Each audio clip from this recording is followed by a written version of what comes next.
Azad ICS ಅಕಾಡೆಮಿಗೆ ಎಲ್ಲರಿಗೂ ಸ್ವಾಗತ. ಈ ಹಿಂದಿನ ಕ್ಲಾಸಲ್ಲಿ ನಾವು ಕಿಂಗ್ಡಮ್ ಮೊನೇರಾ ಬಗ್ಗೆ ಮಾತಾಡಿದ್ದೀವಿ, ಕಿಂಗ್ಡಮ್ ಪ್ರೊಟಿಸ್ಟಾ ಬಗ್ಗೆ ಕೂಡ ಮಾತಾಡಿದ್ದೀವಿ, ಕಿಂಗ್ಡಮ್ ಫಂಗೈ ಬಗ್ಗೆ ಕೂಡ ಮಾತಾಡಿದ್ದೀವಿ. ಇವತ್ತಿನ ಕ್ಲಾಸಲ್ಲಿ ನಾವು ಕಿಂಗ್ಡಮ್ ಪ್ಲಾಂಟೆ ಬಗ್ಗೆ ನೋಡೋಣ. ಅದಕ್ಕಿಂತ ಮುಂಚೆ ಈ ಥರ 5 ಕಿಂಗ್ಡಮ್ ಕ್ಲಾಸಿಫಿಕೇಶನ್ ಕೊಟ್ಟವರು RH ವಿಟೇಕರ್ ಅವರು 1969 ಈ ಥರದ ಒಂದು ಕ್ಲಾಸಿಫಿಕೇಶನ್ ಅವರು ಪ್ರಪೋಸ್ ಮಾಡ್ತಾರೆ.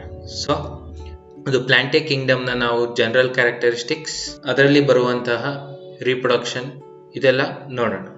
ಮೊದಲನೇದಾಗಿ ನಾವು ಇನ್ನೊಂದ್ಸರಿ ನೋಡೋಣ, ಹಿಂದೆನೇ ಕೂಡ ನಾನು ಇದನ್ನ ಎಕ್ಸ್ಪ್ಲೇನ್ ಮಾಡಿದ್ದೆ. ಸೊ ಫಸ್ಟ್ ಬರೋದು ಕಿಂಗ್ಡಮ್, ಅದಾದ್ಮೇಲೆ ಫೈಲಮ್, ಅದಾದ್ಮೇಲೆ ಕ್ಲಾಸ್, ಅದಾದ್ಮೇಲೆ ಆರ್ಡರ್, ಫ್ಯಾಮಿಲಿ, ಜೀನಸ್ ಮತ್ತು ಸ್ಪೀಸಿಸ್. ಇದು ಯಾಕೆ ಇಂಪಾರ್ಟೆಂಟ್ ಅಂದರೆ ಎಕ್ಸಾಮಲ್ಲಿ ಕ್ವೆಶನ್ ಡೈರೆಕ್ಟ್ ಆಗಿ ಕೇಳ್ಬೋದು, ಫ್ಯಾಮಿಲಿ ಮತ್ತು ಕ್ಲಾಸ್ ಮಧ್ಯೆ ಯಾವ್ದು ಬರುತ್ತೆ ಅಂತ, ಅಥವಾ ಕ್ಲಾಸ್ ಮತ್ತು ಕಿಂಗ್ಡಮ್ ಮಧ್ಯೆ ಯಾವ್ದು ಬರುತ್ತೆ ಅಂತ, ಅಥವಾ ಸ್ಪೀಸಿಸ್ ಮತ್ತು ಫ್ಯಾಮಿಲಿ ಮಧ್ಯೆ ಯಾವ ಒಂದು ಕ್ಲಾಸಿಫಿಕೇಶನ್ ಬರುತ್ತೆ ಅಂತ. ಇದನ್ನ ನೆನಪಲ್ಲಿ ಇಟ್ಕೊಳ್ಳಿ. ಇನ್ನು ನಾವು ಈ ಪ್ಲಾಂಟ್ಸ್ನ ಯಾವ್ಯಾವ ಥರ ಕ್ಲಾಸಿಫೈ ಮಾಡ್ತಾರೆ ಅಂತ ನೋಡೋದಾದ್ರೆ, ಮೊದಲನೇದು ಆರ್ಟಿಫಿಷಿಯಲ್ ಕ್ಲಾಸಿಫಿಕೇಶನ್. ಈ ಒಂದು ಕ್ಲಾಸಿಫಿಕೇಶನ್ ಅಲ್ಲಿ ಯಾವ ಥರ ಕ್ಲಾಸಿಫೈ ಮಾಡ್ತಾರೆ ಅಂದರೆ, ಅದರ ಒಂದು ಎಕ್ಸ್ಟರ್ನಲ್ ಫೀಚರ್ಸ್ ಮೇಲೆ ಅದನ್ನು ಕ್ಲಾಸಿಫೈ ಮಾಡ್ತಾರೆ. ಫಾರ್ ಎಕ್ಸಾಂಪಲ್ ಶೇಪ್, ಸೈಜ್ ಮತ್ತು ಅದರ ಸ್ಟ್ರಕ್ಚರ್, ಈ ಕಾಂಪೋನೆಂಟ್ಸ್ ಮೇಲೆ ಇದನ್ನು ಕ್ಲಾಸಿಫೈ ಮಾಡ್ತಾರೆ. ಇದನ್ನು ಪ್ರಪೋಸ್ ಮಾಡಿದವರು ಯಾರು ಅಂದರೆ ಕಾರ್ಲಸ್ ಲಿನೇಯಸ್. ಇನ್ನು ಎರಡನೇ ಥರದ ಕ್ಲಾಸಿಫಿಕೇಶನ್ ಯಾವುದು ಅಂದರೆ ನ್ಯಾಚುರಲ್ ಕ್ಲಾಸಿಫಿಕೇಶನ್. ಇದರಲ್ಲಿ ಏನಾಗುತ್ತೆ ಅಂದರೆ, ಒಂದು ಎಕ್ಸ್ಟರ್ನಲ್ ಫೀಚರ್ಸ್ ಜೊತೆ ಅದರ ಇಂಟರ್ನಲ್ ಫೀಚರ್ಸ್ ಅಂದರೆ ಒಂದು ಎಕ್ಸ್ಟರ್ನಲ್ ಕ್ಯಾರೆಕ್ಟರಿಸ್ಟಿಕ್ಸ್ ಆಗಿರ್ಬೋದು ಮತ್ತು ಇಂಟರ್ನಲ್ ಕ್ಯಾರೆಕ್ಟರಿಸ್ಟಿಕ್ಸ್ ಆಗಿರ್ಬೋದು. ಎಕ್ಸ್ಟರ್ನಲ್ ಅಂದರೆ ಶೇಪ್, ಸೈಜ್, ಸ್ಟ್ರಕ್ಚರ್ ಆಗಿರ್ಬೋದು. ಇಂಟರ್ನಲ್ ಸ್ಟ್ರಕ್ಚರ್ ಅಂದರೆ ಅದು ಯಾವ ಥರದ ಒಂದು ಸೆಲ್ ಅರೇಂಜ್ಮೆಂಟ್ ಇದೆ, ಹಾಗೆ ಅದರ ಮೆಟಬಾಲಿಕ್ ಆಕ್ಟಿವಿಟೀಸ್ ಯಾವ ಥರ ಇದೆ ಅನ್ನೋದ್ರ ಮೇಲೆ ಕ್ಲಾಸಿಫೈ ಮಾಡ್ತಾರೆ. ಇದನ್ನ ಪ್ರಪೋಸ್ ಮಾಡಿದ್ದು RH ವಿಟೇಕರ್. ಇನ್ನು ಮೂರನೇ ಥರದ ಕ್ಲಾಸಿಫಿಕೇಶನ್ ಫೈಲೋಜೆನೆಟಿಕ್ ಕ್ಲಾಸಿಫಿಕೇಶನ್. ಈ ಒಂದು ಮೆಥಡಲ್ಲಿ ಒಂದು ಪ್ಲಾಂಟ್ನ ಎವಲ್ಯೂಷನರಿ ರಿಲೇಶನ್ಶಿಪ್ ಮೇಲೆ ಅದನ್ನು ಕ್ಲಾಸಿಫೈ ಮಾಡ್ತಾರೆ. ಇದನ್ನು ಪ್ರಪೋಸ್ ಮಾಡಿದವರು ಟಾಕ್ಟಜನ್ ಅಂತ. ಪ್ಲಾಂಟ್ ಸ್ಪೀಸೀಸ್ನ 3 ಥರ ಕ್ಲಾಸಿಫೈ ಮಾಡ್ತಾರೆ. ಒಂದು ಆರ್ಟಿಫಿಷಿಯಲ್ ಕ್ಲಾಸಿಫಿಕೇಶನ್, ಅದರಲ್ಲಿ ಎಕ್ಸ್ಟರ್ನಲ್ ಫೀಚರ್ಸ್ನ ಮಾತ್ರ ತಗೋತಾರೆ. Like example shape, size, structure, ಈ ಥರದ ಕಾಂಪೋನೆಂಟ್ಸ್ನ ತಗೋತಾರೆ. ಇದನ್ನ ಪ್ರಪೋಸ್ ಮಾಡಿದ್ದು ಕಾರ್ಲಸ್ ಲಿನೇಯಸ್. ಬೈನಾಮಿಯಲ್ ನಾಮೆನ್ಕ್ಲೇಚರ್ ಅಂತ ನಾವೇನು ಓದ್ತೀವಲ್ಲ, ಅದನ್ನು ಕೂಡ ಕಾರ್ಲಸ್ ಲಿನೇಯಸ್ ಅವರೇ ಪ್ರಪೋಸ್ ಮಾಡ್ತಾರೆ. ಇನ್ನು ನೆಕ್ಸ್ಟ್ ಟೈಪ್ ಆಫ್ ಕ್ಲಾಸಿಫಿಕೇಶನ್ ಯಾವುದು ಅಂದರೆ ನ್ಯಾಚುರಲ್ ಕ್ಲಾಸಿಫಿಕೇಶನ್. ಇದರಲ್ಲಿ ಎಕ್ಸ್ಟರ್ನಲ್ ಫೀಚರ್ಸ್ ಅಲ್ಲದೇನೆ ಇಂಟರ್ನಲ್ ಫೀಚರ್ಸ್ ಅಂದರೆ internal characteristics like type of cells, arrangement of cells, ಈ ಥರದ ಒಂದು ಕ್ಯಾರೆಕ್ಟರ್ಸ್ನ ಕನ್ಸಿಡರ್ ಮಾಡಿ ಒಂದು ಪ್ಲಾಂಟ್ಸ್ನ ಕ್ಲಾಸಿಫೈ ಮಾಡ್ತಾರೆ. ಇದನ್ನ ಪ್ರಪೋಸ್ ಮಾಡಿದವರು RH ವಿಟೇಕರ್ ಅವರೇ 5 ಕಿಂಗ್ಡಮ್ ಕ್ಲಾಸ್ ಆಗಿ ಲಿವಿಂಗ್ ವರ್ಲ್ಡ್ನ ಡಿವೈಡ್ ಕೂಡ ಮಾಡ್ತಾರೆ. ಹಾಗೆ ಥರ್ಡ್ ಕ್ಲಾಸಿಫಿಕೇಶನ್ ಯಾವುದು ಅಂದರೆ ಫೈಲೋಜೆನೆಟಿಕ್ ಕ್ಲಾಸಿಫಿಕೇಶನ್. ಇದರಲ್ಲಿ ಅದರ ಒಂದು ಎವಲ್ಯೂಷನರಿ ರಿಲೇಶನ್ಶಿಪ್ ಏನಿರುತ್ತಲ್ಲ, ಫಾರ್ ಎಕ್ಸಾಂಪಲ್ ಇವಾಗ ನಾವು ಒಂದು ಪ್ಲಾಂಟ್ನ ಎವಲ್ಯೂಷನರಿ ಅಥವಾ ಆನ್ಸಿಸ್ಟರ್ ಬೇರೆ ಇದ್ರು ಅಂತ ಬಿಲ್ಡ್ ಮಾಡ್ಕೊಂಡು ಹೋಗ್ತೀವಲ್ಲ, ನೆಕ್ಸ್ಟ್ ಸ್ಪೀಸೀಸ್ ಇದರಿಂದ ಯಾವುದು ಡಿರೈವ್ ಆಗಿರ್ಬೋದು ಅಂತ, ಆ ಥರ ಕ್ಲಾಸಿಫಿಕೇಶನ್ ಮಾಡಿಕೊಂಡು ಹೋಗ್ತಾರೆ. ಇದನ್ನ ಪ್ರಪೋಸ್ ಮಾಡಿದ್ರು ಟಾಕ್ಟಜನ್ ಅಂತ. ಇಷ್ಟು ಕ್ಲಾಸಿಫಿಕೇಶನ್ ಬಗ್ಗೆ. ಇದೆಲ್ಲದರ ಆಧಾರದ ಮೇಲೆ ನಾವು ಪ್ಲಾಂಟ್ ಕಿಂಗ್ಡಮ್ನ 2 ಥರ ಡಿವೈಡ್ ಮಾಡ್ತೀವಿ. ಒಂದು ಕ್ರಿಪ್ಟೋಗ್ಯಾಮೆ, ಇನ್ನೊಂದು ಫೆನೆರೋಗ್ಯಾಮೆ. ಸೊ ಕ್ರಿಪ್ಟೋ ಅಂದರೆ ಹಿಡನ್ ಅಂತ, ಸೊ ಮೀನಿಂಗ್ ಹಿಡನ್ ಗ್ಯಾಮಿಟ್ಸ್ ಅಂತ. ಫೆನೆರೋಗ್ಯಾಮೆ ಅಂದರೆ ಅವು ಹಿಡನ್ ಆಗಿರಲ್ಲ, ಸೊ ಅದನ್ನು ನಾವು ನೋಡ್ಬೋದು. One of the main characteristics of cryptogamy ಏನಂದರೆ ಇವು ಸೀಡ್ ಬೇರಿಂಗ್ ಪ್ಲಾಂಟ್ಸ್ ಅಲ್ಲ. ಇನ್ ಕೇಸ್ ಆಫ್ ಫೆನೆರೋಗ್ಯಾಮಿ ಇವು ಸೀಡ್ ಬೇರಿಂಗ್ ಆಗಿರುತ್ತೆ. ಆ ಸೀಡ್ ಕವರ್ ಕೂಡ ಆಗಿರ್ಬೋದು ಅಥವಾ ನೇಕೆಡ್ ಕೂಡ ಆಗಿರ್ಬೋದು. ಈ ಕ್ರಿಪ್ಟೋಗ್ಯಾಮಿನ ನಾವು 3 ತರಹದ ಕ್ಲಾಸ್ ಆಗಿ ಡಿವೈಡ್ ಮಾಡ್ತೀವಿ. ಒಂದು ಆಲ್ಗೆ, ಇನ್ನೊಂದು ಬ್ರಯೋಫೈಟ, ಮೂರನೆಯದು ಟೆರಿಡೋಫೈಟ. ಇನ್ನು ಸೀಡ್ ಬೇರಿಂಗ್ ಅಲ್ಲಿ ನಾವು 2 ತರಹದ ಒಂದು ಪ್ಲಾಂಟ್ಸ್ ನ ನೋಡ್ತೀವಿ. ಒಂದು ಜಿಮ್ನೋಸ್ಪರ್ಮ್ಸ್, ಇನ್ನೊಂದು ಏಂಜಿಯೋಸ್ಪರ್ಮ್ಸ್. ಪ್ಲಾಂಟ್ ಕಿಂಗ್ಡಮ್ ನಾವು 2 ಸೆಕ್ಷನ್ ಆಗಿ ಡಿವೈಡ್ ಮಾಡ್ತೀವಿ. ಒಂದು ಕ್ರಿಪ್ಟೋಗ್ಯಾಮಿ, ಇನ್ನೊಂದು ಫೆನರೋಗ್ಯಾಮಿ. ಕ್ರಿಪ್ಟೋಗ್ಯಾಮಿಯಲ್ಲಿ ಸೀಡ್ಸ್ ಬೇರಿಂಗ್ ಇರಲ್ಲ, ಫೆನರೋಗ್ಯಾಮಿನಲ್ಲಿ ಸೀಡ್ ಬೇರಿಂಗ್ ಪ್ಲಾಂಟ್ಸ್ ಇರುತ್ತೆ. ಸೀಡ್ ನ ಯಾವುದು ಪ್ರೊಡ್ಯೂಸ್ ಮಾಡೋದು ಆ ಪ್ಲಾಂಟ್ಸ್ ನ 3 ತರ ಕ್ಲಾಸಿಫೈ ಮಾಡ್ಕೊಳ್ತೀವಿ ಫರ್ದರ್ ಆಗಿ. ಅದರಲ್ಲಿ ಮೊದಲನೇದು ಆಲ್ಗೆ, ಸೆಕೆಂಡ್ ಬ್ರಯೋಫೈಟ, ಥರ್ಡ್ ಟೆರಿಡೋಫೈಟ, ನಾಲ್ಕನೆಯದು ಜಿಮ್ನೋಸ್ಪರ್ಮ್ಸ್, ಅದಾದ ಮೇಲೆ ಏಂಜಿಯೋಸ್ಪರ್ಮ್ಸ್. ನಾವು ಆಲ್ಗೆನ ನೀರಲ್ಲಿ ಮಾತ್ರ ನೋಡ್ತೀವಿ. ಹಾಗೆ ಇದಕ್ಕೆ ಇನ್ನೊಂದು ಹೆಸರೇನಪ್ಪ ಅಂದ್ರೆ ಥ್ಯಾಲೋಫೈಟ ಅಂತ. ಬ್ರಯೋಫೈಟ್ಸ್ಗೆ ಇನ್ನೊಂದು ಹೆಸರೇನಪ್ಪ ಅಂದ್ರೆ ಆಂಫಿಬಿಯನ್ಸ್ ಆಫ್ ಪ್ಲಾಂಟ್ ಕಿಂಗ್ಡಮ್ ಅಂತ. ಇನ್ನು ಟೆರಿಡೋಫೈಟ್ಸ್ಗೆ ಮತ್ತೊಂದು ಹೆಸರು ಅಂದ್ರೆ first plants with vascular system. ಜಿಮ್ನೋಸ್ಪರ್ಮ್ಸ್ಗೆ ಇನ್ನೊಂದು ಹೆಸರು ಅಂದ್ರೆ ನೇಕೆಡ್ ಸೀಡ್ ಬೇರಿಂಗ್ ಅಂತ. ಏಂಜಿಯೋಸ್ಪರ್ಮ್ಸ್ಗೆ ಇನ್ನೊಂದು ಹೆಸರು ಅಂದ್ರೆ ಫ್ಲವರ್ ಬೇರಿಂಗ್ ಅಂತ. Flower bearing. ಇಷ್ಟು ನಿಮ್ಗೆ ಅರ್ಥ ಆಗಿದೆ ಅನ್ಕೋತೀನಿ. ನಾವು ಪ್ಲಾಂಟ್ ಕಿಂಗ್ಡಮ್ ನ 2 ತರ ಡಿವೈಡ್ ಮಾಡ್ತೀವಿ, ಕ್ರಿಪ್ಟೋಗ್ಯಾಮಿ, ಫೆನರೋಗ್ಯಾಮಿ. ಕ್ರಿಪ್ಟೋಗ್ಯಾಮಿನಲ್ಲಿ ಸೀಡ್ ಬೇರಿಂಗ್ ಇರಲ್ಲ, ಅಥವಾ ಅದು ಸೀಡ್ಸ್ ನ ಪ್ರೊಡ್ಯೂಸ್ ಮಾಡಲ್ಲ. ಇನ್ನು ಫೆನರೋಗ್ಯಾಮಿಗೆ ಬಂದ್ರೆ ಅಲ್ಲಿ ಸೀಡ್ ನ ಪ್ರೊಡ್ಯೂಸ್ ಮಾಡುತ್ತೆ. ಈ ಸೀಡ್ಸ್ ಪ್ರೊಡ್ಯೂಸ್ ಮಾಡದೇ ಇರೋ ಪ್ಲಾಂಟ್ಸ್ ನಾವು ಫರ್ದರ್ 3 ತರ ಕ್ಲಾಸಿಫೈ ಮಾಡ್ಕೋತೀವಿ. ಒಂದು ಆಲ್ಗೆ, ಇನ್ನೊಂದು ಬ್ರಯೋಫೈಟ, ಇನ್ನೊಂದು ಟೆರಿಡೋಫೈಟ. ಆಲ್ಗೆ ನೀರಲ್ಲಿ ಮಾತ್ರ ಕಾಣುತ್ತೆ. ಅದಲ್ಲದೆ ಇದಕ್ಕೆ ಇನ್ನೊಂದು ಹೆಸರು ಏನಪ್ಪಾ ಅಂದ್ರೆ ಥ್ಯಾಲೋಫೈಟ ಅಂತ ಕರೀತೀವಿ. ಇನ್ನು ಬ್ರಯೋಫೈಟ ಆಂಫಿಬಿಯನ್ಸ್ ಆಫ್ ಪ್ಲಾಂಟ್ ಕಿಂಗ್ಡಮ್ ಅಂತ ಕರಿತೀವಿ. ಏನಕ್ಕೆ ಈ ತರ ಕರಿತೀವಿ ಅಂದ್ರೆ ಇದನ್ನ ನಾವು ನೀರಲ್ಲಾದ್ರೂ ಕಾಣಬಹುದು, ಹಾಗೆ ಲ್ಯಾಂಡ್ ಮೇಲಾದ್ರೂ ಕಾಣಬಹುದು. ಈ ಕಾರಣದಿಂದ ಬ್ರಯೋಫೈಟ ನಾವು ಆಂಫಿಬಿಯನ್ಸ್ ಆಫ್ ಪ್ಲಾಂಟ್ ಕಿಂಗ್ಡಮ್ ಅಂತ ಕರಿತೀವಿ. ಇನ್ನು ಟೆರಿಡೋಫೈಟ ಬಂದ್ರೆ ಇವು ಲ್ಯಾಂಡ್ ಮೇಲೆ ಕಂಪ್ಲೀಟ್ ಆಗಿ ಪ್ರೊಡ್ಯೂಸ್ ಆದಂತ ಮೊದಲ ಪ್ಲಾಂಟ್ಸ್. ಈ ಪ್ಲಾಂಟ್ಸ್ ಗೆ ಮೊದಲು ವ್ಯಾಸ್ಕ್ಯುಲರ್ ಸಿಸ್ಟಮ್ ಡೆವಲಪ್ ಆಗಿದೆ. ಯಾಕೆ ಅಂದ್ರೆ ಈ ಆಲ್ಗೆನಲ್ಲಿ ಮತ್ತು ಬ್ರಯೋಫೈಟನಲ್ಲಿ ತುಂಬಾ ನೀರು ಅವೈಲಬಿಲಿಟಿ ಜಾಸ್ತಿ ಇರೋ ಕಡೆ ಮಾತ್ರ ಬೆಳೀತಾ ಇತ್ತು. ಸೊ ಸೆಲ್ ಡಿಫ್ಯೂಷನ್ ಮೂಲಕನೇ ಇಲ್ಲಿ ಒಂದು ವಾಟರ್ ಟ್ರಾನ್ಸ್ಪೋರ್ಟ್ ಆಗ್ತಾ ಇತ್ತು. ಬಟ್ ಟೆರಿಡೋಫೈಟ್ಸ್ ಕಂಪ್ಲೀಟ್ಲಿ ಲ್ಯಾಂಡ್ ಮೇಲೆ ಹುಟ್ಟೋದ್ರಿಂದ ಅಥವಾ ಲ್ಯಾಂಡ್ ಮೇಲೆ ಲಿವ್ ಆಗೋದ್ರಿಂದ ಸೊ ಇದಕ್ಕೆ ಒಂದು ಕಂಡಕ್ಟಿಂಗ್ ಅಂದ್ರೆ ಒಂದು ವಾಟರ್ ಸಪ್ಲೈ ಸಿಸ್ಟಮ್ ಮತ್ತು ಫುಡ್ ಸಪ್ಲೈ ಸಿಸ್ಟಮ್ ಬೇಕಾಗಿರುತ್ತೆ. ಸೊ ಅದಕ್ಕೋಸ್ಕರನೇ ಇದರಲ್ಲಿ ವ್ಯಾಸ್ಕ್ಯುಲರ್ ಸಿಸ್ಟಮ್ ಬೆಳೆಯುತ್ತೆ. ವ್ಯಾಸ್ಕ್ಯುಲರ್ ಸಿಸ್ಟಮ್ ಅಲ್ಲಿ ನಮಗೆ ಕ್ಸೈಲಮ್ ಮತ್ತು ಫ್ಲೋಯಮ್ ಅನ್ನೋ ಟಿಶ್ಯೂಸ್ ಬರುತ್ತೆ. ಫ್ಲೋಯಮ್ ಕೆಲಸ ಏನಪ್ಪಾ ಅಂದ್ರೆ ಒಂದು ಲೀವ್ಸ್ ಅಲ್ಲಿ ಪ್ರಿಪೇರ್ ಮಾಡಿರುವಂತ ಫುಡ್ ನ ಥ್ರೂಔಟ್ ದಿ ಪ್ಲಾಂಟ್ ಸ್ಪ್ರೆಡ್ ಮಾಡೋದು. ಇನ್ನು ಕ್ಸೈಲಮ್ ನ ಕೆಲಸ ಏನಪ್ಪಾ ಅಂದ್ರೆ ರೂಟ್ ಇಂದ ವಾಟರ್ ನ ಎಡ್ಕೊಳ್ಳುತ್ತಲ್ಲ ಅದನ್ನ throughout the plant body transport ಮಾಡೋದು. ಸೊ ಇದು ವ್ಯಾಸ್ಕ್ಯುಲರ್ ಸಿಸ್ಟಮ್. ಇನ್ನು ನೆಕ್ಸ್ಟ್ ಜಿಮ್ನೋಸ್ಪೋರ್ಸ್, ಸೀಡ್ ಬೇರಿಂಗ್ ಅಲ್ಲಿ ನೆಕ್ಸ್ಟ್ ಜಿಮ್ನೋಸ್ಪರ್ಮ್ಸ್ ಬರ್ತೀವಿ. ಇವನ್ನ ನಾವು ನೆಕೆಡ್ ಸೀಡ್ ಬೇರಿಂಗ್ ಪ್ಲಾಂಟ್ಸ್ ಅಂತ ಕರಿತೀವಿ. ಎಕ್ಸಾಂಪಲ್ ನೀವು ಕ್ಯಾಶ್ಯೂ ನಟ್ ಫ್ರೂಟ್ ನ ನೋಡಿರ್ಬೋದು.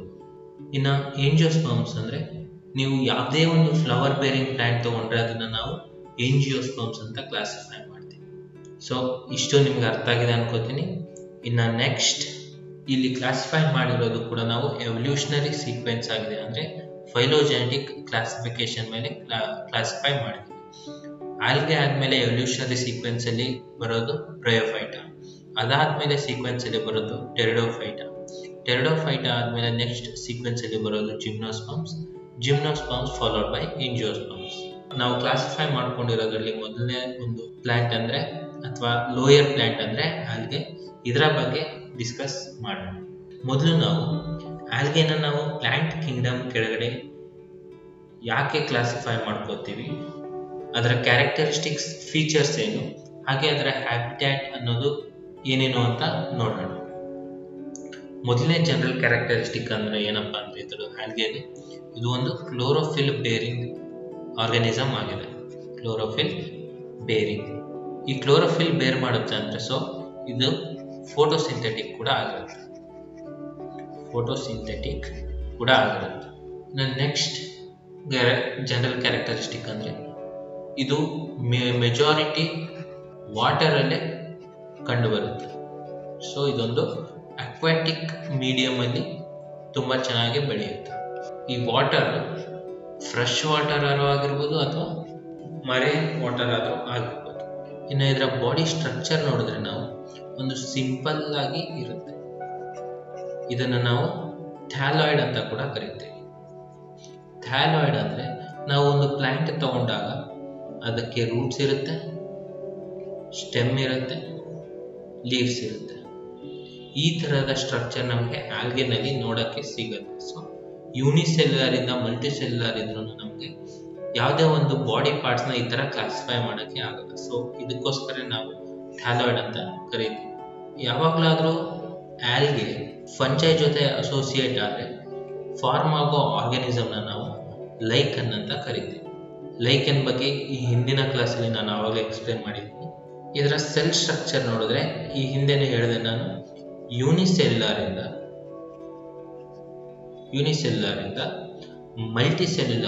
ಮಲ್ಟಿ ಸೆಲ್ಯುಲಾರ್ ಆಗಿರುತ್ತೆ ಆರ್ಗ್ಯಾನಿಸಮ್ಸ್. ಯೂನಿಸೆಲ್ಯುಲರ್ಗೆ ಬೆಸ್ಟ್ ಎಕ್ಸಾಂಪಲ್ ಅಂದರೆ ಕ್ಲಾಮೈಡೋಮೋನಾಸ್. ಮಲ್ಟಿಸೆಲ್ಯುಲರ್ಗೆ ಬೆಸ್ಟ್ ಎಕ್ಸಾಂಪಲ್ ಅಂದರೆ ಕ್ಯಾರಾ. ಈ ಮಲ್ಟಿಸೆಲ್ಯುಲರ್ ಆರ್ಗ್ಯಾನಿಸಮ್ ಒಂದು ಫಿಲಮೆಂಟಸ್ ಫಾರ್ಮಲ್ಲಾದರೂ ಬೆಳಿಬೋದು ಅಥವಾ ಒಂದು ವಾಲ್ವಾಕ್ಸ್ ಥರನಾದರೂ ಬೆಳಿಬೋದು. ಫಿಲಮೆಂಟಸ್ ಅಂದರೆ ಎಕ್ಸಾಂಪಲ್ ಸ್ಪೈರೋಗೈರಾ. ಕಾಲೋನಿ ಅಂದರೆ ಎಕ್ಸಾಂಪಲ್ ವಾಲ್ವಾಕ್ಸ್. ಇದು ಬ್ರಾಂಚ್ಡ್ ಕೂಡ ಆಗಿರ್ಬೋದು. ಈ ಒಂದು ಫಿಲಮೆಂಟಸ್ ಫಾರ್ಮ್ಗೆ ಈ ಥರ ಬ್ರಾಂಚ್ ಕೂಡ ಬೆಳಿಬೋದು ಅಥವಾ ಅನ್ಬ್ರಾಂಚ್ಡ್ ಕೂಡ ಇರುತ್ತೆ. ಇಷ್ಟು ಅರ್ಥ ಆಯಿತು ಅನ್ಕೋತೀನಿ. ಜನರಲ್ ಕ್ಯಾರೆಕ್ಟರಿಸ್ಟಿಕ್ ಅಲ್ಲಿ ಫಸ್ಟ್ ಕ್ಯಾರೆಕ್ಟರಿಸ್ಟಿಕ್ ಇದೊಂದು ಕ್ಲೋರೋಫಿಲ್ ಬೇರಿಂಗ್ ಆರ್ಗ್ಯಾನಿಸಮ್ ಆಗಿರುತ್ತೆ. ಕ್ಲೋರೋಫಿಲ್ ಇರೋ ಕಾರಣದಿಂದ ಇದು ಫೋಟೋಸಿಂಥೆಟಿಕ್ ಪ್ರೊಸೆಸ್ ಇಂದ ಸನ್ಲೈಟ್ ಯೂಸ್ ಮಾಡಿಕೊಂಡು ತನ್ನ ಫುಡ್ನ ತಾನೇ ಪ್ರಿಪೇರ್ ಮಾಡಿಕೊಳ್ಳುತ್ತೆ. ಮೆಜಾರಿಟಿ ಆಫ್ ದಿ ಆಲ್ಗೆ ನಮಗೆ ಅಕ್ವಾಟಿಕ್ ಮೀಡಿಯಮ್ ಅಲ್ಲಿ ಸಿಗುತ್ತೆ. ಅದು ಫ್ರೆಶ್ ವಾಟರ್ ಆದ್ರೂ ಆಗಿರ್ಬೋದು ಅಥವಾ ಮರೈನ್ ವಾಟರ್ ಆದ್ರೂ ಆಗಿರ್ಬೋದು.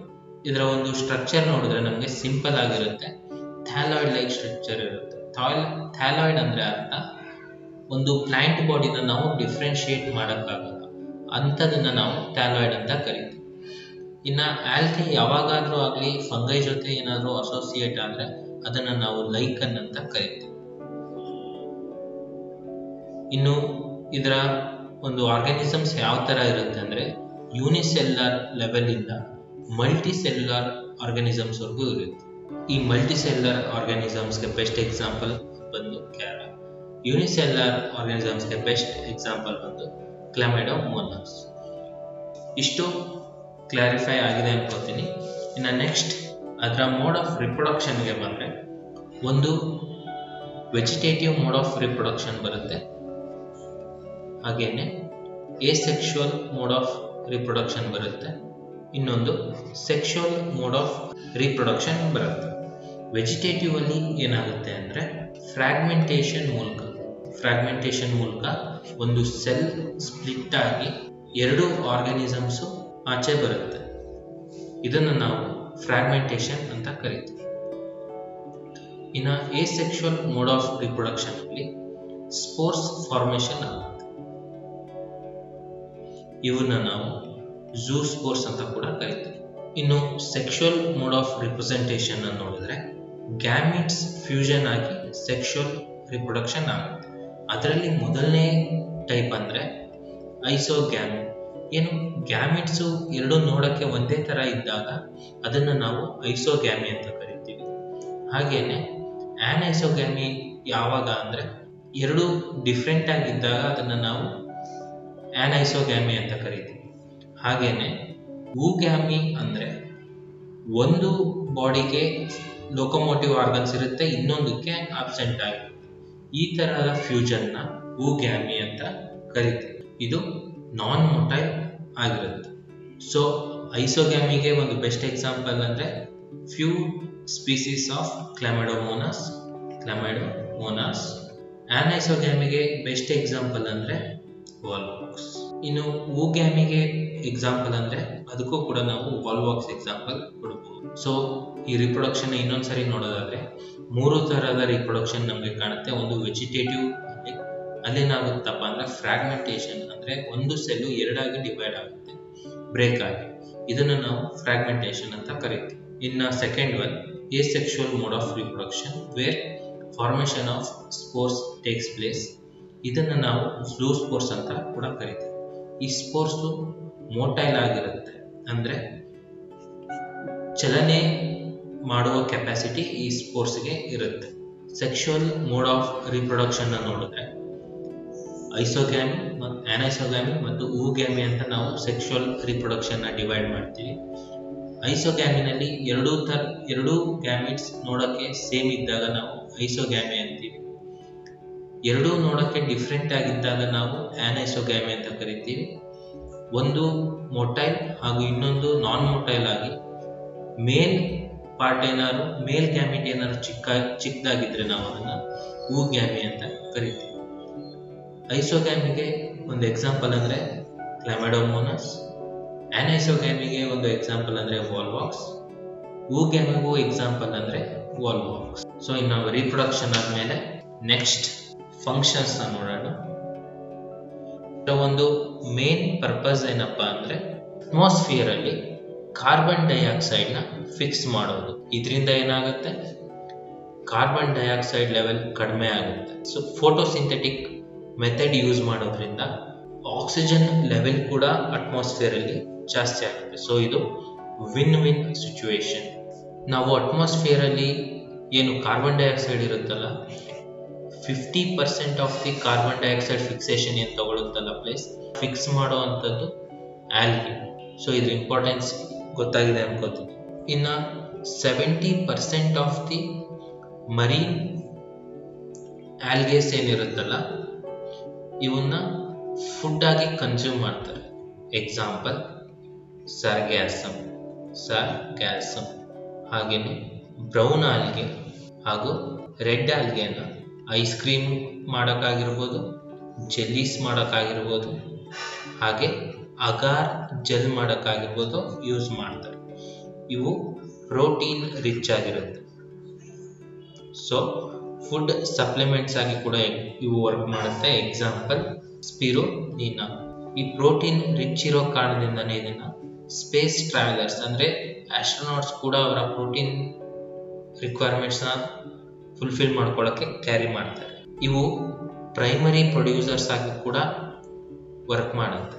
ಪ್ರೈಮರಿ ಪ್ರೊಡ್ಯೂಸರ್ಸ್ ಆಗಿ ಅಂದ್ರೆ ಯಾವುದೇ ಒಂದು ಫುಡ್ ಚೈನ್ ಅಲ್ಲಿ ಲೋಯೆಸ್ಟ್ ರ್ಯಾಂಕ್ ಇರುತ್ತೆ ಇದ್ರದ್ದು. ಸೊ ಇದು ಫಸ್ಟ್ ಪ್ರೊಡ್ಯೂಸರ್ ಆಗಿರುತ್ತೆ. ಇಷ್ಟು ಇದರ ಫಂಕ್ಷನ್ಸ್. ಒಂದು, ಕಾರ್ಬನ್ ಡೈಆಕ್ಸೈಡ್ ಸಿಂಕ್ ಆಗಿ ವರ್ಕ್ ಆಗುತ್ತೆ. ಸೊ ಇದರಿಂದ ಅಟ್ಮಾಸ್ಫಿಯರ್ ಅಲ್ಲಿ ಇರುವಂತಹ ಕಾರ್ಬನ್ ಡೈಆಕ್ಸೈಡ್ ಲೆವೆಲ್ ಡಿಕ್ರೀಸ್ ಆಗುತ್ತೆ. ಫೋಟೋಸಿಂಥಸಿಸ್ ಮೆಥಡ್ ಯೂಸ್ ಮಾಡಿಕೊಂಡು ಇದು ಏನು ಫುಡ್ ಪ್ರಿಪೇರ್ ಮಾಡುತ್ತಲ್ಲ ಅವಾಗ ಆಕ್ಸಿಜನ್ ರಿಲೀಸ್ ಆಗುತ್ತೆ. ಈ ಕಾರಣದಿಂದ ಅಟ್ಮಾಸ್ಫಿಯರ್ ಅಲ್ಲಿ ಆಕ್ಸಿಜನ್ ಇನ್ಕ್ರೀಸ್ ಆಗುತ್ತೆ. Around 50% of the carbon dioxide fixation ಆಲ್ಗೆನೆ ಮಾಡುತ್ತೆ. ಇನ್ನು 70% ಆಫ್ ದಿ ಮರೀನ್ ಆಲ್ಗೆನ ಒಂದು ಫುಡ್ ಆಗಿ ಕನ್ಸಿಡರ್ ಮಾಡ್ತಾರೆ. ಅದಕ್ಕೆ ಒಂದು ಎಕ್ಸಾಂಪಲ್ ಅಂದ್ರೆ ಸರ್ಗ್ಯಾಸಮ್. ಬ್ರೌನ್ ಮತ್ತು ರೆಡ್ ಆಲ್ಗೆನ ಐಸ್ ಕ್ರೀಮ್ ಪ್ರಿಪರೇಷನ್ ಅಲ್ಲಿ ಆಗಿರ್ಬೋದು, ಅಥವಾ ಜೆಲ್ಲೀಸ್ ಪ್ರಿಪರೇಷನ್ ಅಲ್ಲಿ ಆಗಿರ್ಬೋದು, ಅಥವಾ ಅಗಾರ್ ಮೀಡಿಯಂ ಅಂತ ಏನು ಲ್ಯಾಬ್ ಅಲ್ಲಿ ಯೂಸ್ ಮಾಡ್ತಾರಲ್ಲ ಅದರ ಪ್ರಿಪರೇಷನ್ಗೆ ಯೂಸ್ ಮಾಡ್ತಾರೆ. ಇನ್ನು ಇವು ಒಂದು ಪ್ರೋಟೀನ್ ರಿಚ್ ಸೋರ್ಸ್ ಆಗಿರೋದ್ರಿಂದ ಪ್ರೋಟೀನ್ ರಿಕ್ವೈರ್ಮೆಂಟ್ಸ್ ನ ಫುಲ್ಫಿಲ್ ಮಾಡ್ಕೊಳ್ಳೋಕೆ ಹೆಲ್ಪ್ ಆಗುತ್ತೆ. ಇದೇ ಕಾರಣದಿಂದ ಸ್ಪೇಸ್ ಟ್ರಾವೆಲರ್ಸ್ ಕೂಡ ಇದನ್ನ ಅವರ ನ್ಯೂಟ್ರಿಷನ್ ಲೆವೆಲ್ ನ ಮೀಟ್ ಆಗೋಕ್ಕೆ ಕ್ಯಾರಿ ಮಾಡ್ತಾರೆ. ಒಂದು ಎಕ್ಸಾಂಪಲ್ ಅಂದ್ರೆ ಸ್ಪಿರುಲಿನ್. ಇದಲ್ಲದೇನೆ ಇದರ ಒಂದು ಮೇನ್ ಫಂಕ್ಷನ್ ಅಂದ್ರೆ ಪ್ರೈಮರಿ ಪ್ರೊಡ್ಯೂಸರ್. ಇದು ಒಂದು ಫುಡ್ ಚೈನ್ ನ ಮೊದಲ ಪ್ರೊಡ್ಯೂಸರ್ ಆಗಿರುತ್ತೆ. ಸೊ ಇಷ್ಟು ನಿಮಗೆ ಕ್ಲಿಯರ್ ಆಗಿದೆ ಅನ್ಕೊಂತೀನಿ. ಇನ್ನು ನೆಕ್ಸ್ಟ್ ಆಲ್ಗೆ ಕ್ಲಾಸಿಫಿಕೇಶನ್ ನ ಹೇಗ್ ಮಾಡಿದ್ದಾರೆ ಅಂತ ನೋಡೋಣ. ನಾವು ಒಂದು ಆಲ್ಗೆನ ತಗೊಂಡ್ರೆ ಅದನ್ನ ಯಾವ ಬೇಸಿಸ್ ಮೇಲೆ ಕ್ಲಾಸಿಫೈ ಮಾಡ್ತೀವಿ ಅಂದ್ರೆ ಅದರಲ್ಲಿ ಪ್ರೆಸೆಂಟ್ ಆಗಿರೋ ಪಿಗ್ಮೆಂಟ್ಸ್ ಮೇಲೆ ಅದನ್ನ ಕ್ಲಾಸಿಫೈ ಮಾಡ್ತೀವಿ. ಮೊದಲನೆಯದು ಗ್ರೀನ್ ಆಲ್ಗೆ. ಇದನ್ನು ನಾವು ಕ್ಲೋರೋಫೈಸೆ ಅಂತ ಕೂಡ ಕರಿತೀವಿ. ಇನ್ನು ಎರಡನೆಯದು ಬ್ರೌನ್ ಆಲ್ಗೆ. ಇದನ್ನು ನಾವು ಫೆಯೋಫೈಸೆ ಅಂತ ಕೂಡ ಕರಿತೀವಿ. ಇನ್ನು ಮೂರನೇ ತರ ಕ್ಲಾಸಿಫಿಕೇಶನ್ ಮಾಡ್ತೀವಿ ರೆಡ್ ಆಲ್ಗೆ. ಇದನ್ನ ನಾವು ರೋಡೋಫೈಸೆ ಅಂತ ಕೂಡ ಕರಿತೀವಿ. ಇವು ಯಾಕೆ ಈ ಕಲರ್ ಇರುತ್ತೆ ಅಂತ ಮುಂದೆ ಡಿಸ್ಕಸ್ ಮಾಡೋಣ ಒಂದೊಂದು ಸಪ್ರೇಟ್ ಆಗಿ. ಸೊ ಇನ್ನೊಂದ್ಸರಿ ಹೇಳ್ಬೇಕಂದ್ರೆ ಆಲ್ಗೆ ಕ್ಲಾಸಿಫಿಕೇಶನ್ನ ಅದರಲ್ಲಿ ಇರುವಂತಹ ಪಿಗ್ಮೆಂಟ್ಸ್ ಆಧಾರದ ಮೇಲೆ ಕ್ಲಾಸಿಫೈ ಮಾಡ್ತಾರೆ. ಒಂದು ಗ್ರೀನ್ ಆಲ್ಗೆ ಅಂತ ಕ್ಲಾಸಿಫೈ ಮಾಡ್ತಾರೆ, ಬ್ರೌನ್ ಆಲ್ಗೆ ಅಂತ ಕ್ಲಾಸಿಫೈ ಮಾಡ್ತಾರೆ, ಹಾಗೂ ರೆಡ್ ಆಲ್ಗೆ ಅಂತ ಕ್ಲಾಸಿಫೈ ಮಾಡ್ತಾರೆ. ಗ್ರೀನ್ ಆಲ್ಗೆಗೆ ಇನ್ನೊಂದು ಹೆಸರು ಕ್ಲೋರೋಫೈಸೆ, ಬ್ರೌನ್ ಆಲ್ಗೆಗೆ ಇನ್ನೊಂದು ಹೆಸರು ಫೆಯೋಫೈಸೆ, ರೆಡ್ ಆಲ್ಗೆಗೆ ಇನ್ನೊಂದು ಹೆಸರು ರೋಡೋಫೈಸೆ. ಇನ್ನು ಮೊದಲನೇದು ಗ್ರೀನ್ ಆಲ್ಗೆಯ ಒಂದು ಜನರಲ್ ಕ್ಯಾರೆಕ್ಟರಿಸ್ಟಿಕ್ಸ್ ನ ನೋಡೋಣ. ಗ್ರೀನ್ ಆಲ್ಗೆನ ನಾವು ಕ್ಲೋರೋಫೈಸಿಕೋಡ್ ಅಂತ ಕರಿತೀವಿ. ಸೊ ಇದರ ಮೊದಲನೇ ಜನರಲ್ ಕ್ಯಾರೆಕ್ಟರ್ ಏನಪ್ಪಾ ಅಂದ್ರೆ ಅದರಲ್ಲಿರೋ ಪಿಗ್ಮೆಂಟ್ ಯಾವ್ಯಾವುದು ಅಂದ್ರೆ ಕ್ಲೋರೋಫಿಲ್ ಎ ಮತ್ತು ಬಿ, ಕ್ಲೋರೋಫಿಲ್ ಎ ಮತ್ತು ಬಿ. ಈ ಒಂದು ಪಿಗ್ಮೆಂಟ್ಸು ಗ್ರೀನ್ ಆಲ್ಗೆನಲ್ಲಿ ಇರುತ್ತೆ. ಹಾಗೆ ಇದು ಫ್ರೆಶ್ ವಾಟರ್ ಅಲ್ಲಿ ಕೂಡ ಇರುತ್ತೆ, ಹಾಗೆ ಮರೈನ್ ವಾಟರ್ ಅಲ್ಲಿ ಕೂಡ ಇರುತ್ತೆ. ಮರೈನ್ ವಾಟರ್ ಅಂದ್ರೆ ಓಷಾನಿಕ್ ವಾಟರ್, ಎರಡು ಕಡೆ ಸಿಗುತ್ತೆ. ಈ ನಾವು ಆಲ್ಗೆಯ ಒಂದು ಜನರಲ್ ಕ್ಯಾರೆಕ್ಟರಿಸ್ಟಿಕ್ಸ್ ನೋಡ್ಬೇಕಾದ್ರೆ ಹೇಳಿದ ತರ ಇದು ಒಂದು ಸಿಂಪಲ್ ಆಗಿರುತ್ತೆ, ಯೂನಿಸೆಲ್ಯುಲರ್ ಆರ್ಗಾನಿಸಮ್ ಆಗಿರುತ್ತೆ, ಫಿಲಮೆಂಟಸ್ ಫಾರ್ಮ್ ಅಲ್ಲಿ ಆಗಿರ್ಬೋದು ಅಥವಾ ಬ್ರಾಂಚ್ಡ್ ಕೂಡ ಆಗಿರಬಹುದು. ಈ ಒಂದು ಆರ್ಗಾನಿಸಮ್ಸ್ ಅಲ್ಲಿ ಸೆಲ್ ಅಲ್ಲಿ ಪೈರನಾಯ್ಡ್ ಅನ್ನೋ ಒಂದು ಸ್ಟ್ರಕ್ಚರ್ ಇರುತ್ತೆ. ಇದರ ಕೆಲಸ ಏನಪ್ಪಾ ಅಂದ್ರೆ ಪ್ರಿಪೇರ್ ಮಾಡಿರುವಂತಹ ಫುಡ್ ಅಂದ್ರೆ ಪ್ರೋಟೀನ್ ಮತ್ತು ಸ್ಟಾರ್ಚ್ ನ ಸ್ಟೋರ್ ಮಾಡೋದು. ಕ್ಲೋರೋಪ್ಲಾಸ್ಟ್ ಶೇಪ್ ಬಂದ್ರೆ ವೇರಿಯಸ್ ಟೈಪ್ ಆಫ್ ಶೇಪ್ಸ್ ಇರುತ್ತೆ.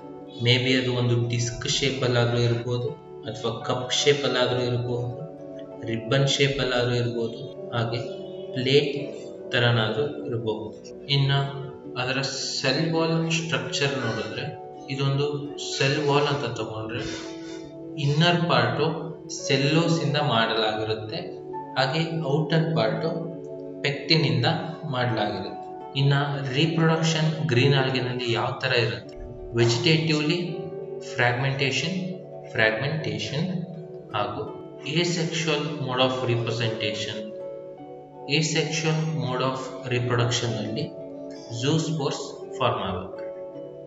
ಝೂಸ್ಪೋರ್ಸ್ ಮೋಟೈಲ್ ಆಗಿರುತ್ತೆ, ಅಂದ್ರೆ ಇದೊಂದು ಝೂಸ್ಪೋರ್ ಅಂತ ತಗೊಂಡ್ರೆ ಅದಕ್ಕೆ ಎರಡು ಫ್ಲಾಜೆಲಾ ಇರುತ್ತೆ, ಈಕ್ವಲ್ ಆಗಿರುತ್ತೆ, ಹಾಗೂ ಟಿಪ್ ಅಲ್ಲಿ ಪ್ರೆಸೆಂಟ್ ಆಗಿರುತ್ತೆ. ಇನ್ನು ಸೆಕ್ಷುವಲ್ ಮೋಡ್ ಆಫ್ ರಿಪ್ರೊಡಕ್ಷನ್ ನಲ್ಲಿ ಗ್ಯಾಮಿಟ್ಸ್ ಫಾರ್ಮ್ ಆಗುತ್ತೆ.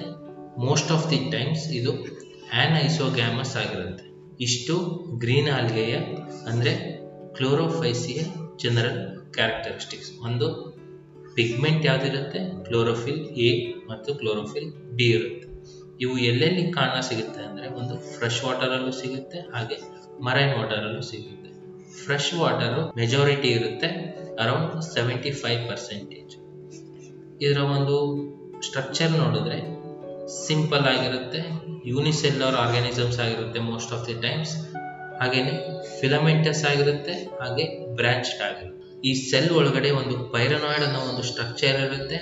ಅದರ ಕೆಲಸ ಏನಪ್ಪಾ ಅಂದ್ರೆ ಸ್ಟೋರೇಜ್. ಅದರ ಕೆಲಸ ಏನ್ ಸ್ಟೋರ್ ಮಾಡ್ಕೊಳ್ಳುತ್ತೆ ಅಂದ್ರೆ ಪ್ರೊಡ್ಯೂಸ್ ಮಾಡಿರುವಂತಹ ಸ್ಟಾರ್ಚ್ ಮತ್ತು ಪ್ರೋಟೀನ್ ನ ಸ್ಟೋರ್ ಮಾಡ್ಕೊಳ್ಳುತ್ತೆ. ಇನ್ನು ಕ್ಲೋರೋಪ್ಲಾಸ್ಟ್ಗೆ ಬಂದ್ರೆ ನಾವು ಅದರ ಸ್ಟ್ರಕ್ಚರ್ ಒಂದು ಡಿಸ್ಕ್ ಶೇಪ್ ಅಲ್ಲಾದ್ರೂ ಇರ್ಬೋದು, ಕಪ್ ಶೇಪ್ ಅಲ್ಲಾದ್ರೂ ಇರ್ಬೋದು, ಒಂದು ರಿಬ್ಬನ್ ಶೇಪ್ ಅಲ್ಲಾದ್ರೂ ಇರ್ಬೋದು, ಹಾಗೆ ಒಂದು ಪ್ಲೇಟ್ ಶೇಪ್ ಅಲ್ಲಾದ್ರೂ ಆಗಿರಬಹುದು. ಇನ್ನು ಅದರ ಸೆಲ್ ವಾಲ್ ನ ನೋಡಿದ್ರೆ ಒಳಗಡೆ ಇರೋದು ಸೆಲ್ಯುಲೋಸ್ ಇಂದ ಆಗಿರುತ್ತೆ, ಹೊರಗಡೆಯ ಸೆಲ್ ವಾಲ್ ಪೆಕ್ಟಿನ್ ಇಂದ ಆಗಿರುತ್ತೆ. ಇನ್ನು ಅದರ ರೀಪ್ರೊಡಕ್ಷನ್ ನ ನೋಡಿದ್ರೆ ನಾವು ಗ್ರೀನ್ ಆಲ್ಗೆಯ ರೀಪ್ರೊಡಕ್ಷನ್ ನೋಡಿದ್ರೆ ವೆಜಿಟೇಟಿವ್ಲಿ ಫ್ರಾಗ್ಮೆಂಟೇಷನ್ ಮೂಲಕ ರೀಪ್ರೊಡಕ್ಷನ್ ಆಗುತ್ತೆ. asexual ಮೋಡ್ ಆಫ್ ರೀಪ್ರೊಡಕ್ಷನ್ ಅಲ್ಲಿ ಝೂಸ್ಪೋರ್ ಫಾರ್ಮೇಷನ್ ಆಗುತ್ತೆ. ಈ ಝೂಸ್ಪೋರ್ಸ್ ಹೇಗಿರುತ್ತೆ ಅಂದ್ರೆ ಅದಕ್ಕೆ ಎರಡು ಫ್ಲಾಜೆಲಾ ಇರುತ್ತೆ, ಎರಡು ಫ್ಲಾಜೆಲಾಗಳು ಈಕ್ವಲ್ ಆಗಿರುತ್ತೆ, ಹಾಗೇನೆ ಫ್ಲಾಜೆಲಾ ಯಾವತ್ತು ಟಿಪ್ ಅಲ್ಲಿ ಫಾರ್ಮ್ ಆಗಿರುತ್ತೆ. ಇನ್ನ ಸೆಕ್ಷುವಲ್ ಮೋಡ್ ಆಫ್ ರೀಪ್ರೊಡಕ್ಷನ್ ಅಲ್ಲಿ ಗ್ಯಾಮಿಟ್ಸ್ ಫಾರ್ಮ್ ಆಗಿರುತ್ತೆ. ಮೋಸ್ಟ್ ಆಫ್ ದಿ ಟೈಮ್ಸ್ ಇವು ಆನ್ಐಸೋಗ್ಯಾಮಸ್ ಗ್ಯಾಮಿಟ್ಸ್ ಆಗಿರುತ್ತೆ. ಇಷ್ಟು ಗ್ರೀನ್ ಆಲ್ಗೆಯ ಬಗ್ಗೆ. ಇನ್ನು ನೆಕ್ಸ್ಟ್ ಬ್ರೌನ್ ಆಲ್ಗೆ, ಇದಕ್ಕೆ ನಾವು ಇನ್ನೊಂದು ಹೆಸರು ಕರಿತೀವಿ, ಅದೇ ಫೆಯೋಫೈಸೆ. ಇದರಲ್ಲಿ ಯಾವ ಪಿಗ್ಮೆಂಟ್ಸ್ ಇರುತ್ತೆ ಅಂದರೆ ಕ್ಲೋರೋಫಿಲ್ ಎ ಇರುತ್ತೆ, ಹಾಗೆಯೇ ಸಿ ಇರುತ್ತೆ. ಅದರ ಜೊತೆ ಕ್ಸಾಂಥೋಫಿಲ್ ಕೂಡ ಇರುತ್ತೆ. ಇದಲ್ಲದೆ ಫ್ಯೂಕೋ ಕ್ಸಾಂಥಸ್ ಕೂಡ ಇರುತ್ತೆ. ಹಾಗೆ ಕೆರಟನಾಯ್ಡ್ಸ್ ಅನ್ನೋ ಪಿಗ್ಮೆಂಟ್ಸ್ ಕೂಡ ಇರುತ್ತೆ. ಇಷ್ಟು ಕಾಂಬಿನೇಷನ್ ಮೇಲೆ ಬೇಸ್ ಆಗಿ ಇದೊಂದು ಕಾನ್ಸಂಟ್ರೇಷನ್ ಮೇಲೆ ಡಿಪೆಂಡ್ ಆಗಿರುತ್ತೆ ಕಲರ್. ಸೊ ಆಲಿವ್ ಗ್ರೀನ್ ಇಂದ ಶೇಡಿ ಬ್ರೌನ್ ವರೆಗೂ ಇದರ ಕಲರ್ ಬೇರೆ ಆಗುತ್ತೆ. ಇನ್ನಿದು ಇದರ ಹ್ಯಾಬಿಟ್ಯಾಟ್ ನೋಡಿದ್ರೆ ಇದು ಪ್ರೈಮರಿಲಿ ಮರೈನ್ ಕ್ರೀಚರ್ ಆಗಿದೆ. ಸೊ ಇದು most of the times oceans ಅಥವಾ ಸೀಸ್ ಅಲ್ಲಿ ಕಂಡುಬರುತ್ತೆ. ಇದು ಒಂದು ಸಿಂಪಲ್ ಮತ್ತು ಬ್ರಾಂಚ್ಡ್ ಆಗಿರೋ ಇರ್ಬೋದು ಅಥವಾ ಪ್ರೊಫ್ಯೂಸ್ಲಿ ಕೂಡ ಬ್ರಾಂಚ್ ಆಗಿರ್ಬೋದು, ಅಂದರೆ ಸಿಕ್ಕಾಬಟ್ಟೆ ಬ್ರಾಂಚ್ ಆಗಿರೋದು. ಇದಕ್ಕೆ ಒಂದು ಎಕ್ಸಾಂಪಲ್ ಅಂದರೆ ಎಕ್ಟೋಕಾರ್ಪಸ್, ಇದೊಂದು ಬ್ರೌನ್ ಆಲ್ಗೆ. ಇನ್ನು ಪ್ರೊಫ್ಯೂಸ್ಲಿ ಬ್ರಾಂಚ್ಡ್ ಆಗಿರೋ ಒಂದು ಆಲ್ಗೆಗೆ ಎಕ್ಸಾಂಪಲ್ ಕೆಲ್. ಇನ್ನು ಇದರಲ್ಲಿ ಫುಡ್ ಸ್ಟೋರೇಜ್ ಯಾವ ಥರ ಇರುತ್ತೆ ಅಂದರೆ ಲೆಮ್ಮಿ ನ್ಯಾರಿನ್ ಅಂತ ಒಂದು ಕಾಂಪೊನೆಂಟ್ ಬರುತ್ತೆ, ಅಥವಾ ಮ್ಯಾನಿಟೋಲ್ ಅನ್ನೋ ಒಂದು ಕಾಂಪೊನೆಂಟ್ ಬರುತ್ತೆ. ಇದರಲ್ಲಿ ಅದು ಪ್ರೊಡ್ಯೂಸ್ ಮಾಡಿರುವಂಥ ಒಂದು ಫುಡ್ನ ಸ್ಟೋರ್ ಮಾಡುತ್ತೆ. ಇನ್ನು ರೀಪ್ರೊಡಕ್ಷನ್ಗೆ ಬಂದರೆ ನಾವು ಏಸೆಕ್ಷುವಲ್ ರೀಪ್ರೊಡಕ್ಷನಲ್ಲಿ ಸ್ಪೋರ್ಸ್ ಫಾರ್ಮ್ ಆಗುತ್ತೆ. ಪಿಯರ್ ಶೇಪ್ ಇರುತ್ತೆ. ಪಿಯರ್ ಅನ್ನೋದು ಒಂದು ಹಣ್ಣು, ಆ ಶೇಪಲ್ಲಿ ಇರುತ್ತೆ. ಹಾಗೇನೆ ಇವು ಝೂ ಸ್ಪೋರ್ಸ್ ಅಂದರೆ ಮೋಟೈಲ್ ಸ್ಪೋರ್ಸ್ ಕೂಡ ಆಗಿರುತ್ತೆ. ಸೆಕ್ಷುವಲ್ ಮೋಡ್ ಆಫ್ ರೀಪ್ರೊಡಕ್ಷನ್ ಯಾವ ಥರ ಇರುತ್ತೆ ಅಂದರೆ ಗ್ಯಾಮಿಟ್ಸ್ ಫಾರ್ಮ್ ಆಗುತ್ತೆ. ಅವು ಕೂಡ ಪಿಯರ್ ಶೇಪಲ್ಲಿ ಇರುತ್ತೆ. ಇನ್ನು ಯಾವ ಥರದ ಒಂದು ಗ್ಯಾಮಿಟ್ಸ್ ಫಾರ್ಮ್ ಆಗಿರುತ್ತೆ ಅಂದರೆ ಊಗ್ಯಾಮಸ್. ಊಗ್ಯಾಮಸ್ ಅಂದರೆ ಫೀಮೇಲ್ ಲಾರ್ಜ್ ಇರುತ್ತೆ ಮತ್ತು ನಾನ್ ಮೊಟೈಲ್ ಇರುತ್ತೆ, ಅಂದರೆ ಅದರ ಚಲನೆ ಇರಲ್ಲ. ಇನ್ನು ಮೇಲ್ ತಗೊಂಡ್ರೆ ಚಿಕ್ಕದಿರುತ್ತೆ ಮತ್ತು ಅದಕ್ಕೆ ಲೋಕೋಮೋಟರಿ ಆರ್ಗನ್ಸ್ ಇರುತ್ತೆ. ಈ ತರಹದ ಒಂದು ಗ್ಯಾಮಿಟ್ಸ್ ಫಾರ್ಮ್ ಆಗುತ್ತೆ. ಇನ್ನೊಂದ್ಸರಿ ನೋಡೋದಾದ್ರೆ ಬ್ರೌನ್ ಆಲ್ಗೆಗೆ ಇನ್ನೊಂದು ಹೆಸರು ಫೆಯೋಫೈಸಿ ಅಂತ ಕರಿತೀವಿ. ಇದರಲ್ಲಿ ಪಿಗ್ಮೆಂಟ್ ಯಾವ್ದಿರುತ್ತೆ ಅಂದರೆ ಕ್ಲೋರೋಫಿಲ್ ಎ ಮತ್ತು ಸಿ, ಕ್ಸಾಂಥೋಫಿಲ್, ಫ್ಯೂಕೋಕ್ಸಾಂಥಸ್, ಕೆರಟನಾಯ್ಡ್ಸ್.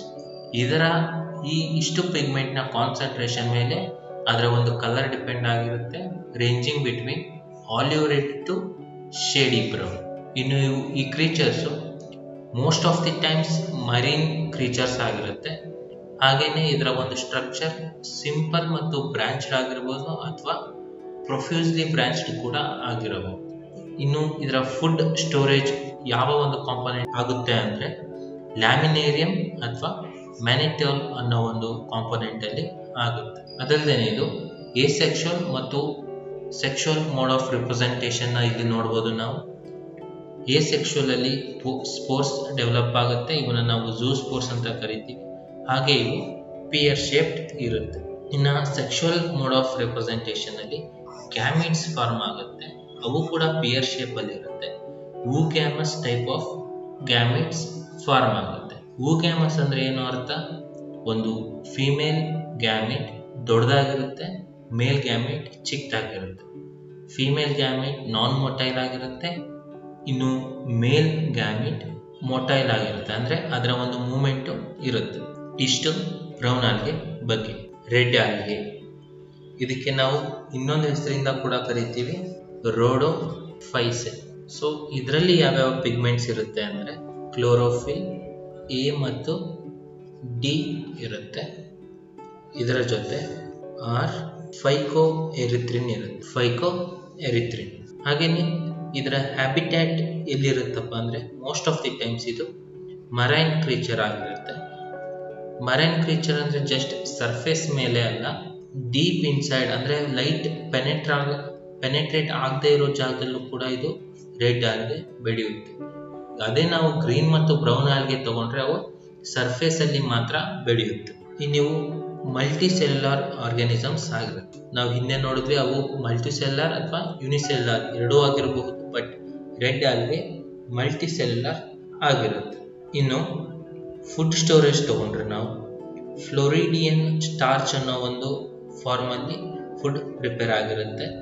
ಇದು ಗ್ಲೈಕೋಜನ್ ಮತ್ತು ಅಮೈಲೋಪೆಕ್ಟಿನ್ಗೆ ಇದರ ಸ್ಟ್ರಕ್ಚರ್ ತುಂಬ ಸೇಮ್ ಇರುತ್ತೆ. ಇನ್ನು ರಿಪ್ರೊಡಕ್ಷನ್ ತಗೊಂಡ್ರೆ ಈ ಸೆಕ್ಷುವಲ್ ಮೋಡ್ ಆಫ್ ರಿಪ್ರೊಡಕ್ಷನ್ ಅಲ್ಲಿ ನಾನ್ ಮೊಟೈಲ್ ಸ್ಪೋರ್ಸ್ ಫಾರ್ಮ್ ಆಗುತ್ತೆ. ಸೊ ನಾವು ಗ್ರೀನ್ ಮತ್ತು ಬ್ರೌನ್ ಆಲ್ಗೆನಲ್ಲಿ ಸ್ಪೋರ್ಸು ಮೋಟೈಲ್ ಆಗಿರುತ್ತೆ ಅಂತ ನೋಡಿದ್ವಿ, ಇಲ್ಲಿ ನಾನ್ ಮೊಟೈಲ್ ಆಗಿರುತ್ತೆ. ಇನ್ನು ಗ್ಯಾಮಿಟ್ಸ್ ಅಂದ್ರೆ ಸೆಕ್ಷುವಲ್ ಮೋಡ್ ಆಫ್ ರಿಪ್ರೊಡಕ್ಷನ್ ಅಲ್ಲಿ ಗ್ಯಾಮಿಟ್ಸ್ ಫಾರ್ಮ್ ಆಗುತ್ತೆ, ಇವು ಕೂಡ ನಾನ್ ಮೊಟೈಲ್ ಆಗಿರುತ್ತೆ. ಹಾಗೂ ಊಗ್ಯಾಮಸ್ ಟೈಪ್ ಆಫ್ ಗ್ಯಾಮಿಟ್ಸ್ ಫಾರ್ಮ್ ಆಗುತ್ತೆ. ಊಗ್ಯಾಮಸ್ ಅಂದ್ರೆ ಏನು? ಫೀಮೇಲ್ ಲಾರ್ಜ್ ಇರುತ್ತೆ ಬಟ್ ನಾನ್ ಮೊಟೈಲ್ ಆಗಿರುತ್ತೆ, ಮೇಲ್ ಚಿಕ್ಕದಿರುತ್ತೆ ಬಟ್ ಮೊಟೈಲ್ ಇರುತ್ತೆ. ಅಂದ್ರೆ ಒಂದು ಜಾಗದಿಂದ ಇನ್ನೊಂದು ಜಾಗಕ್ಕೆ ಹೋಗುವಂತ ಶಕ್ತಿ ಮೇಲ್ ಗ್ಯಾಮಿಟ್ಗೆ ಇರುತ್ತೆ. ಇಷ್ಟು red algae related general characteristics. ಇನ್ನೊಂದ್ಸರಿ ನೋಡೋದಾದ್ರೆ ನಾವು ರೋಡೋಫೈಸಿ ಅಂತ ಇದಕ್ಕೆ ಇನ್ನೊಂದು ಹೆಸರು ಕರಿತೀವಿ. ಇದರಲ್ಲಿ ಪಿಗ್ಮೆಂಟ್ಸ್, ಕ್ಲೋರೋಫಿಲ್ ಎ ಮತ್ತು ಡಿ ಇರುತ್ತೆ, ಹಾಗೆ ಫೈಕೋ ಎರಿಥ್ರಿನ್ ಕೂಡ ಇರುತ್ತೆ. ಇದರ ಹ್ಯಾಬಿಟ್ಯಾಟ್ ಯಾವುದು ಅಂದ್ರೆ ಇದು ಎಲ್ಲಿ ಕಾಣಸಿಗುತ್ತೆ ಅಂದ್ರೆ most of the times marine creatures, ಅಂದ್ರೆ ಇದೊಂದು ಓಷಾನಿಕ್ ಕ್ರೀಚರ್ ಆಗಿದೆ. ಸರ್ಫೇಸ್ ಅಲ್ಲಿ ಅಲ್ಲದೇನೆ ಕೂಡ ಡೀಪ್ ಇನ್ಸೈಡ್ ದಿ ಸಿ, ಎಲ್ಲಿ ಲೈಟ್ ಪೆನೆಟ್ರ್ ಆಗಕ್ಕೂ ಆಗಲ್ವೋ ಅಂತ ಜಾಗದಲ್ಲೂ ಕೂಡ ಇದು ಬೆಳೆಯೋ ಕೆಪಾಸಿಟಿ ರೆಡ್ ಆಲ್ಗೆಗೆ ಇರುತ್ತೆ. ಹಾಗೇನೆ ಇದೊಂದು ಮಲ್ಟಿ ಸೆಲ್ಯುಲಾರ್ ಆರ್ಗಾನಿಸಮ್ ಆಗಿರುತ್ತೆ. ಇದರ ಒಂದು ಫುಡ್ ಸ್ಟೋರೇಜ್ ಫ್ಲೋರಿಯನ್ ಸ್ಟಾರ್ಚ್ ಅನ್ನೋ ಒಂದು ಕಾಂಪೊನೆಂಟ್ ಆಗಿ ಪ್ರಿಪೇರ್ ಆಗುತ್ತೆ. ಅದರ ಒಂದು ಸ್ಟ್ರಕ್ಚರ್ ಗ್ಲೈಕೋಜನ್ ಮತ್ತು ಅಮೈಲೋಪೆಕ್ಟಿನ್ಗೆ ತುಂಬಾ ಸಿಮಿಲರ್ ಇರುತ್ತೆ. ಇನ್ನು ಇದರ ರಿಪ್ರೊಡಕ್ಷನ್ ನೋಡಿದ್ರೆ ಏಸೆಕ್ಷುವಲ್ ಮೋಡ್ ಆಫ್ ರಿಪ್ರೊಡಕ್ಷನ್ ನಲ್ಲಿ ಸ್ಪೋರ್ಸ್ ಫಾರ್ಮ್ ಆಗುತ್ತೆ, ಆದ್ರೆ ಇವು ಝೂಸ್ಪೋರ್ಸ್ ಆಗಿರಲ್ಲ. ನಾನ್ ಮೊಟೈಲ್ ಸ್ಪೋರ್ಸ್ ಇಲ್ಲಿ ಫಾರ್ಮ್ ಆಗುತ್ತೆ. ಗ್ಯಾಮಿಟ್ಸ್ ನ ನೋಡಿದ್ರೆ ನಾವು ಅಂದ್ರೆ ಸೆಕ್ಷುವಲ್ ಮೋಡ್ ಆಫ್ ರಿಪ್ರೊಡಕ್ಷನ್ ಅಲ್ಲಿ ಗ್ಯಾಮಿಟ್ಸ್ ಫಾರ್ಮ್ ಆಗುತ್ತೆ, ಇವು ಕೂಡ ನಾನ್ ಮೊಟೈಲ್ ಆಗಿರುತ್ತೆ. ಹಾಗೇನೆ ಊಗ್ಯಾಮಸ್ ಟೈಪ್ ಆಫ್ ಗ್ಯಾಮಿಟ್ಸ್ ಫಾರ್ಮ್ ಆಗುತ್ತೆ. ಸೊ ಇಷ್ಟು ರೆಡ್ ಆಲ್ಗೆ ಬಗ್ಗೆ. ಇವಾಗ ನಾವು ಗ್ರೀನ್, ಬ್ರೌನ್ ಮತ್ತು ರೆಡ್ ಆಲ್ಗೆ ಬಗ್ಗೆ ಡಿಸ್ಕಷನ್ ಮಾಡಿದ್ದೀವಿ. ಇನ್ನು ಇವತ್ತಿನ ಕ್ಲಾಸಲ್ಲಿ ನಾವು ಏನೇನು ಮಾಡಿದ್ದೀವಿ ಅಂತ ನೋಡೋದಾದ್ರೆ, ಒಂದು ಜನರಲ್ ಕ್ಯಾರೆಕ್ಟರಿಸ್ಟಿಕ್ಸ್ ನೋಡಿದ್ದೀವಿ ಆಲ್ಗೆದು, ಹಾಗೆ ಕ್ಲಾಸಿಫಿಕೇಶನ್ ನೋಡಿದ್ದೀವಿ. ಕ್ಲಾಸಿಫಿಕೇಶನ್ ಅಲ್ಲಿ ನಾವು green algae, red algae, brown algae ಕೂಡ ಡಿಸ್ಕಷನ್ ಮಾಡಿದ್ವಿ. ಪ್ಲಾಂಟ್ ಕಿಂಗ್ಡಮ್ ಅಲ್ಲಿ ಕ್ಲಾಸಿಫಿಕೇಶನ್ ಹೇಗೆ ಮಾಡ್ತಾರೆ ಅನ್ನೋದು ಕೂಡ ನಾವು ಇಂದಿನ ಕ್ಲಾಸಲ್ಲಿ ನೋಡಿದ್ದೀವಿ. ಈ ಪ್ಲಾಂಟ್ ಕ್ಲಾಸಿಫಿಕೇಶನ್ ಅಲ್ಲಿ ಈ ಕ್ಲಾಸಲ್ಲಿ ನಾವು ಆಲ್ಗಿ ಬಗ್ಗೆ ಮಾತ್ರ ನೋಡಿದ್ದೀವಿ. ಇನ್ನು ನೆಕ್ಸ್ಟ್ ಬ್ರಯೋಫೈಟಾ ಮತ್ತು ಟೆರಿಡೋಫೈಟಾನ ಮುಂದಿನ ವಿಡಿಯೋನಲ್ಲಿ ನೋಡೋಣ. ಸೊ ಇಷ್ಟು ನಿಮಗೆ ಅರ್ಥ ಆಗಿದೆ ಮತ್ತು ಹೆಲ್ಪ್ ಆಗಿದೆ ಅಂತ ಅನ್ಕೊಂತೀನಿ. ಸೊ ಇನ್ನು ಮುಂದಿನ ವಿಡಿಯೋ ಕ್ಲಾಸಲ್ಲಿ ಸಿಗೋಣ. Thank you.